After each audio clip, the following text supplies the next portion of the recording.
बातमीचा सविस्तर वृत्तांत ऐकण्यासाठी व पाहण्यासाठी हर्षकिरण न्यूज चॅनलला लाईक करून सबस्क्राईब करायला विसरू नका। हर्षकिरण न्यूज बातमीपत्रात आपलं स्वागत आहे। देशभरात महिला जागतिक दिन उत्साहात साजरे, तर एकीकडे महिलांची पाण्यासाठी वणवण। कधी थांबणार आदिवासी महिलांची पाण्यासाठीची पायपीट? केंद्र सरकार आणि राज्य सरकारच्या अनेक नळ पाणी योजनांना प्रतिवर्षी मंजुरी मिळते।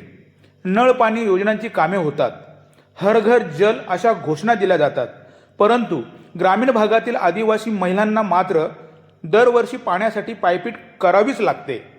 शहापूर तालुक्यातून मुंबईसाठी भातसा, तानसा, वैतरणा या धरणातून मुबलक पाणी दिले जाते, परंतु शहापूर तालुक्यातील आदिवासी महिलांना मात्र पाण्यासाठी वणवण करावीच लागते।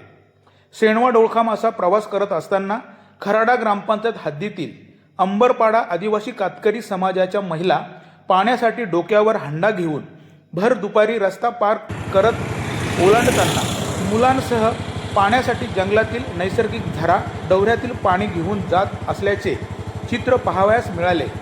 विलक्षण वेदना झाल्या। थोडा वेळ थांबून महिलांच्या पाणी प्रश्नांची समस्या समजून घेतली। उंबरपाडा वस्तीलगत माळ रानावर बोरवेल असल्याचे समजले, परंतु ती बंद अवस्थेत आहे। नळ पाणी योजनेची जलवाहिनी नसल्याने मागील 2 ते 2.5 महिन्यांपासून त्या महिला जंगलातील नैसर्गिक झरा डवरा असलेल्या ठिकाणाहून पिण्यासाठी पाणी आणले जाते असे सांगण्यात आले, परंतु पाणी डोक्यावर हंडा घेऊन जाणे म्हणजेच महिलांसाठी कसरत असल्याचे चित्र आम्ही कॅमेऱ्यात कैद केले। तसेच ज्या जंगलातील डवऱ्यातून पाणी आणले जाते तेही चित्रीकरण केले। तसेच महिलांना भेडसावणाऱ्या समस्याही समजून घेतल्या।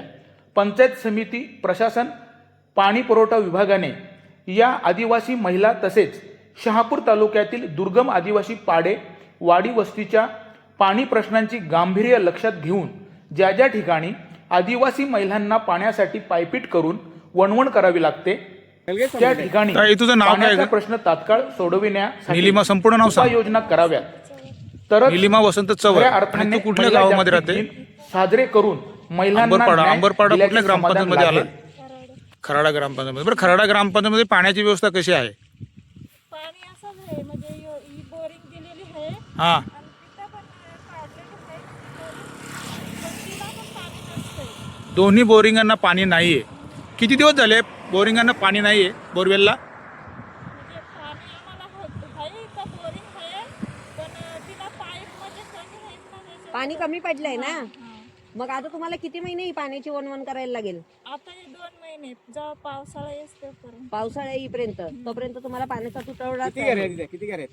घरं आहेत नाही, एवढी दिसतात एवढी घरं आहेत। म्हणजे किती? घर आहेत का? हा, हो. मग त्यांना कोणलंच पाणी नाही, असंच का इकडनंच पाणी आणतं का? हा, बरं, आता तुम्ही जे पाणी आणलं तशी काय आहे? पाण्याचा डवरा आहे, मग तो डवरा किती दिवसापर्यंत पुरेल तुम्हाला? आता हे वैशाख महिना आला नाही, जून हां, मग संपते। वैशाख महिन्यापर्यंत ते पाणी थांबतंय, मग तेच पाणी तुम्ही पिण्यासाठी वापरता? म्हणजे त्यासाठी पाणी आहे ना, हे इथं बंजाराला जाते ना ही लाईन, हां, मग तिचं तो पाणी खाली येतो ना, म्हणजे झिरवासारखा। हा, म्हणजे बंजाराला जी पाईपलाईन गेले त्या पाईपलाईन मधून जो पाणी तिथं साचतो त्या डवऱ्यामध्ये, ते पाणी तुम्ही पिण्यासाठी वापरता? हो। आता पाणी कामासाठी शेणव्यावरून डोळखाम येथे जात असताना रस्त्यामध्ये अंबरपाडा कातकरी वाडी येथून 2 महिला आम्हाला जंगलातून डोक्यावर दुडी घेऊन येताना दिसल्या रस्त्याकडे। त्यांना मी विचारणा केली, ताई तुम्ही हे पाणी आणलं कुठून? तेव्हा त्या मला बोलल्या की ताई तिकडे दूरवर जंगलात एक डवरा आहे, आम्ही पिण्याचं पाणी तिथून आणतो। ही वाडी खराटा ग्रामपंचायत अंतर्गत येत असून इथे 2 बोरवेल आहेत। त्या महिलेच्या म्हणण्यानुसार दोन्ही बोरवेलला पाईप कमी असल्यामुळे आम्हाला पाणी मिळत नाहीये आणि पिण्याच्या पाण्यासाठी भर उन्हातानात त्या महिलांना रस्ता क्रॉस करून जीवाची ही वणवण करावी लागते। त्या महिलेशी बोलल्याच्या नंतर आम्ही पत्रकार बंधू भगिनी खरं वास्तव्य बघण्यासाठी ह्या डवऱ्याजवळ आलेलो आहेत। तर हा तुम्हाला डवरा दिसत असेल, या डवऱ्यातून त्या महिला ते पाणी नेत आहेत आणि हे पाणी अक्षरशः जनावरांना पण पिण्याच्या लायकीचं नाहीये।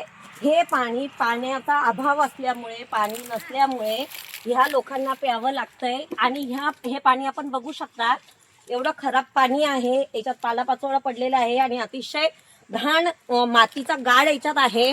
आणि हे पाणी ही लोक स्वतःच्या जीवन जगवण्यासाठी पेत आहेत आणि हे पाणी पिल्यामुळे भरपूर प्रकारच्या आजारांच्या समस्यांना यांच्या आरोग्याला सामोरे जावे लागत असेल. अशा पद्धतीने ही सत्य परिस्थिती आज आम्ही इथे बघितलेली आहे.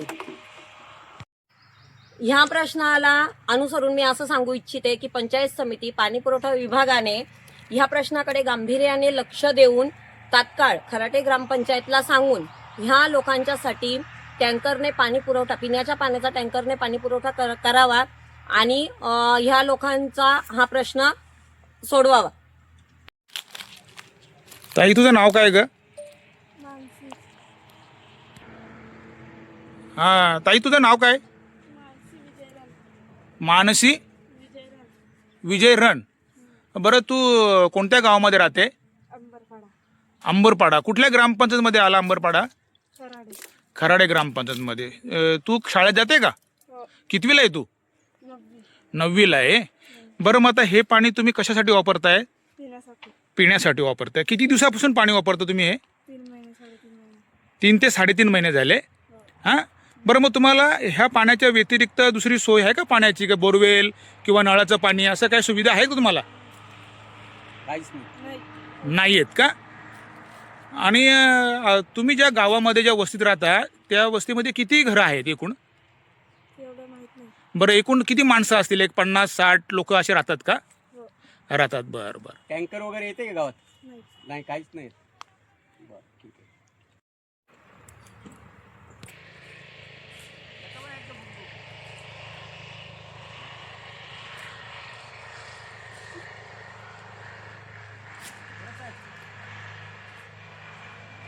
आले.